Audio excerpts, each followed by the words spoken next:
Good day mga idol. So sa video na to magkakabit ako ng panibagong wiring ng ating busena sa ating sasakyan. Medyo may kalumaan na kasi ating sasakyan no? So may nagtanong sa akin dito kung yung busena ba ay gumagana kahit walang susi or naka-off yung ignition switch So ang sagot doon is depende. Sa mga old model ng mga sasakyan, kahit walang susi yan, kahit naka-off, gumagana yung mga busena niyan. Safety features yan sakali, halimbawa, kahit wala yung susi, pwede ka magbusena. Kung may disgrasya o o pag-iwas, kailangan yun. Pero may mga bagong mga modelo o mga ibang modelo ng sasakyan ngayon na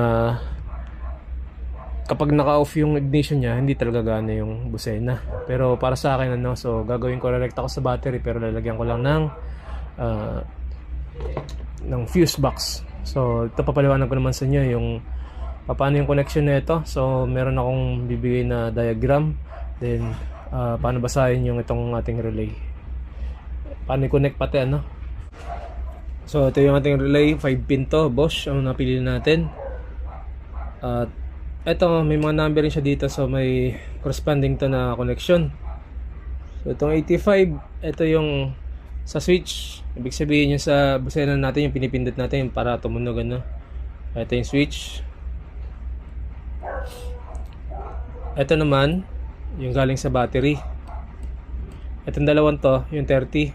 Yung 87 naman na itong dalawa na to, ito yung live papunta na sa speaker, sa mismong busena.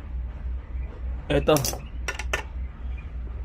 So kasi may low and high, so dalawa to, tag-isa rin yan sila.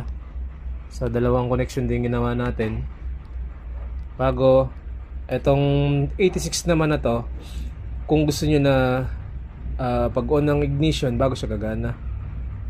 So, kung ayaw nyo naman, kung gusto nyo rekta na kahit nakapatay yung susi, so pag-connectin nyo lang itong dalawa na to. Okay, maglalagay lang ako ng fuse. Pwede mo lagyan dito ng fuse. Ayan, okay. Yun lang. Siya ng konting idea.